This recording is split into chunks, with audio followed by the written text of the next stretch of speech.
Olá, queridos ouvintes. Está começando o programa Jesus por Emmanuel. Estamos estudando o livro Pão Nosso, psicografia de Francisco Cândido Xavier, pelo Espírito Emmanuel. Hoje vamos estudar o capítulo 47, com o tema O Problema de Agradar. Eu sou Patrícia Rose e farei o estudo com vocês. Como sempre, vamos começar a ler o capítulo. E na epígrafe nós temos: se estivesse ainda agradando aos homens, não seria servo do Cristo. Quem disse isso foi Paulo, está em Gálatas capítulo 1, versículo 10. Os sinceros discípulos do Evangelho devem estar muito preocupados com os deveres próprios e com a aprovação isolada e tranquila da consciência nos trabalhos que foram chamados a executar cada dia, aprendendo a prescindir das opiniões desarrazoadas do mundo. A multidão não saberá dispensar carinho e admiração, senão aqueles que lhes satisfazem as exigências e caprichos. Nos conflitos que lhe assinalam a marcha, o aprendiz fiel de Jesus será um trabalhador diferente, que em seus impulsos instintivos ela não poderá compreender. Muita inexperiência e vigilância revelará ao mensageiro da Boa Nova que manifeste inquietude com relação aos pareceres do mundo a seu respeito. Quando se encontre na prosperidade material em que o mestre lhe confere mais rigorosa mordomia, muitos vizinhos lhe perguntarão maliciosos pela causa dos êxitos sucessivos em que se envolve. E quando penetra o campo da pobreza e da dificuldade, o povo lhe atribui as experiências difíceis às supostas defecções ante as sublimes ideias esposadas. É indispensável trabalhar para os homens como quem sabe que a obra integral pertence a Jesus Cristo. O mundo compreenderá o esforço do servidor sincero, mas em outra oportunidade, quando lhe permita a ascensão evolutiva. Em muitas ocasiões, os pareceres populares equivalem à gritaria das assembleias infantis, que não toleram os educadores mais altamente inspirados nas linhas de ordem e elevação, trabalho e aproveitamento. Que o sincero trabalhador do Cristo, portanto, saiba operar sem a preocupação com os juízos errôneos das criaturas. Jesus o conhece e isto basta. Então, meus amigos, vamos estudar esse capítulo, esmiuçando as mensagens, para que nós possamos entender melhor o que é que Paulo quis dizer, o que é que Emmanuel também quis dizer, nesse maravilhoso capítulo do Problema de Agradar. E a gente observa isso em todas as nossas situações, enquanto homem, enquanto pessoa, porque nós buscamos sempre a aprovação dos nossos companheiros de caminhada. Porque nós estamos sempre visando ser amados, ser aprovados por eles. Só que, enquanto trabalhadores do Cristo, ele fala que nós precisamos estar muito preocupados com os deveres próprios. O que podemos chamar de deveres próprios, E aí nós vamos então para ver a aprovação isolada e tranquila da consciência. Se nós temos que estar com os deveres próprios, preocupados com eles, o que não dizer dessa aprovação tranquila, aprovação isolada e tranquila da consciência? E só tem quem sabe o que está fazendo, quem conhece o dever. E como é que a gente pode saber que nós estamos no caminho certo? Precisamos conhecer o dever a que abraçamos. E desta forma, nós encontramos no Evangelho segundo o Espiritismo, capítulo 17, Sede Perfeitos, no item O Dever, dizendo que o homem que cumpre o seu dever ama a Deus mais do que as criaturas e ama as criaturas mais do que a si mesmo. É, a um tempo, juiz e escravo em causa própria. Então, o que isso quer dizer para nós? Quer dizer que nós não precisamos, não devemos agradar nem sequer a nós mesmos, Precisamos ter uma ação reta, precisamos estar em dia com o Evangelho de nosso Senhor Jesus Cristo. Ele nos deixou a bússola, as pegadas, nos deixou o caminho, como ele mesmo disse: eu sou o caminho, a verdade e a vida. Então, quando nós precisarmos cumprir o dever né, como sinceros discípulos do Evangelho, nós temos que saber qual é esse dever, em que nós temos que nos basear. E aí ele continua dizendo que nós temos que aprender a prescindir das opiniões desarrazoadas do mundo, né? E aí nós vamos entendendo que muitos de nós, acredito, não temos condições de nos acharmos capazes de poder ajudar, de poder cumprir a missão que nos foi dada. Porque todos nós, quando nos encarnamos, trazemos uma missão. Não precisa ser a missão de grandes homens, né, como Chico Xavier, como Mateus de Calcutá, como Gandhi, mas todos nós trazemos missões. E é importante que nós aprendamos a praticar, a fazer o que nos cabe, porque se assim não for, como é que nós vamos nos aperfeiçoar? Os grandes espíritos, como é que eles aprenderam? Foi fazendo, né? Será que eles pularam essa etapa? Não. Eles continuaram praticando, foram aperfeiçoando, até se tornarem muito mais evoluídos e poderem então conduzir a humanidade, né? E assim foi que eles conquistaram a maior capacidade de amar e de sabedoria, porque se não for com o nosso próprio esforço, como é que vai ser? A cada um é dado conforme as suas obras. E nós precisamos fazer por merecer.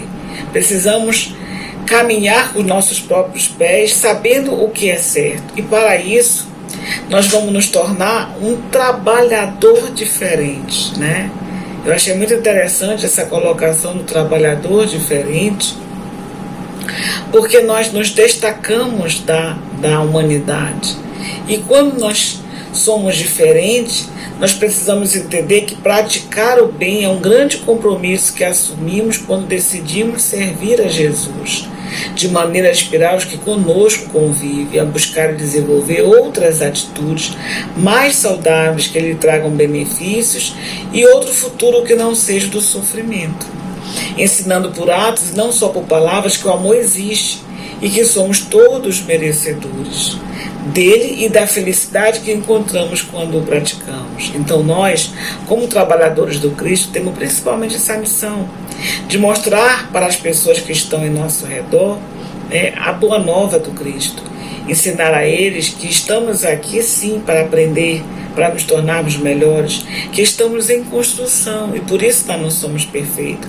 Mas isso não é motivo para nós nos largarmos dentro de uma evolução que ainda não se completou, né? Porque muitos dizem, eu não sou perfeito, eu não sou santo, e continua fazendo coisas erradas, buscando mais sofrimento.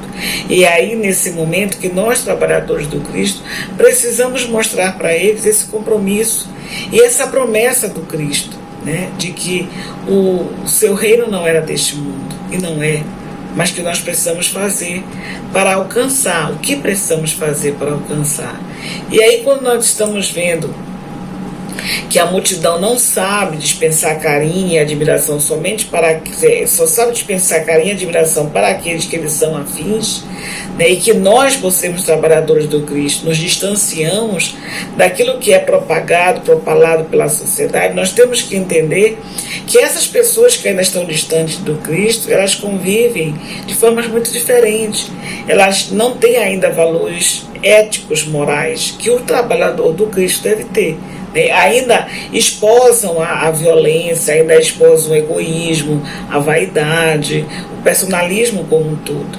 E nós precisamos mostrar para ela que existe sim outro modo de viver, de ser feliz.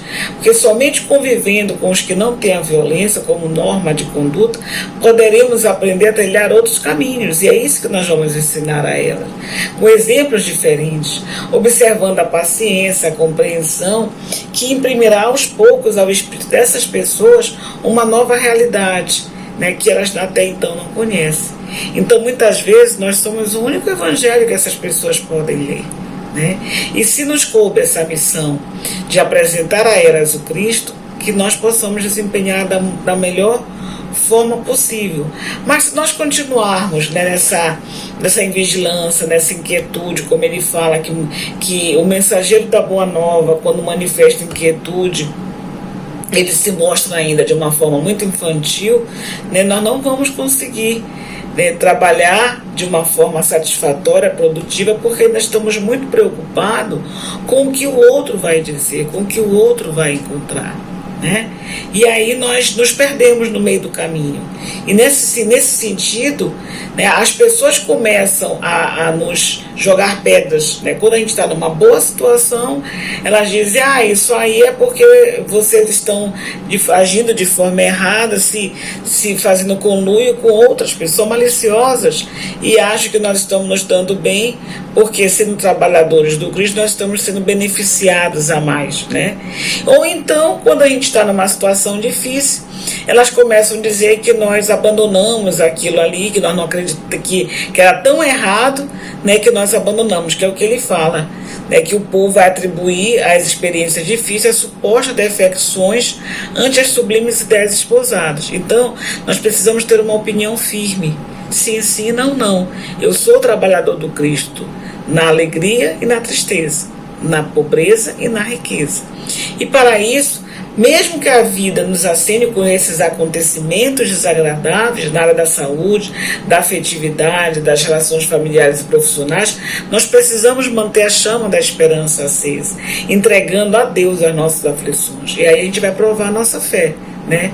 Nós acreditamos no Pai de amor, primeiramente, no Cristo, né? Independente do que nos aconteça. Nós não somos como uma página solta, né? Uma folha solta que o vento leva para onde quer, não. Nós sabemos quem somos, nós sabemos o que queremos e nós sabemos o que estamos trabalhando. E é nisso que nós temos que focar, né, o nosso dever, a nossa missão. Então é dispensável trabalhar para os homens como quem sabe que a obra integral pertence a Jesus. O mundo compreenderá o esforço do servidor sincero, mas em outra oportunidade. Então nós não estamos aqui para receber as benesses agora, porque, como disse o Cristo, o reino dele não é desse mundo. Então não é agora que a gente vai receber. O Pai dará a cada um segundo as suas obras. E ele também disse, Jesus: não vos inquieteis, pois pelo dia de amanhã, porque o dia de amanhã cuidará de si mesmo. Basta a cada dia o seu mal. Né?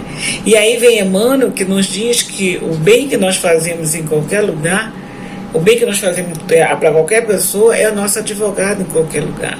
Então não nos preocupemos com a colheita, temos que nos preocupar com a semeadura, porque a nossa recompensa muitas vezes não está no aqui e agora, até porque no aqui e agora nos cabe nós trabalharmos para resgatarmos as nossas faltas, que não são poucas, para nos aprimorarmos enquanto Espírito eterno, e não para recebermos o que talvez ainda não tenhamos nem merecimento.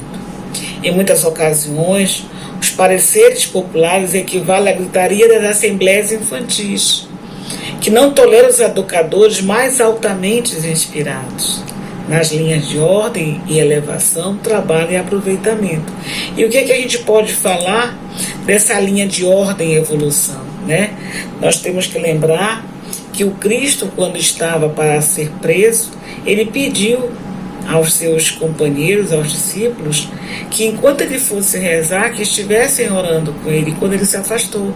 E ele estava simplesmente sozinho, contando só com a presença do Pai. Os discípulos dormiam a sono solto, não puderam velar com ele. E isso acontece conosco, que ainda dormimos muitas vezes sem entender o sentido da vida. Então, quanto mais nós estamos avançando, menos somos compreendidos e muito menos ainda acompanhados, porque poucos aceitam subir o Gólgota, carregar a cruz, subir até o Gólgota e carregar a sua cruz. Então, que nós saibamos que é isso que está reservado para o trabalhador do Cristo. Então, que nós que somos esses trabalhadores, né, não nos preocupemos com os juízos errôneos dessas criaturas, porque o Cristo nos conhece. Os homens vivem iludidos com o mundo das sombras, como disse Platão.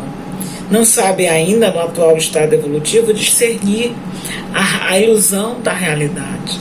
E nós que vamos aos poucos descobrindo, né, esse mundo maravilhoso que Jesus nos apresenta, que a doutrina espírita nos traz e nos revela, né, dentro desse mundo desconhecido, que para a gente hoje já não mais é tão desconhecido, nós possamos entender que essas pessoas ainda não conseguem contemplar o belo como nós, contemplar a justiça, o amor, a caridade,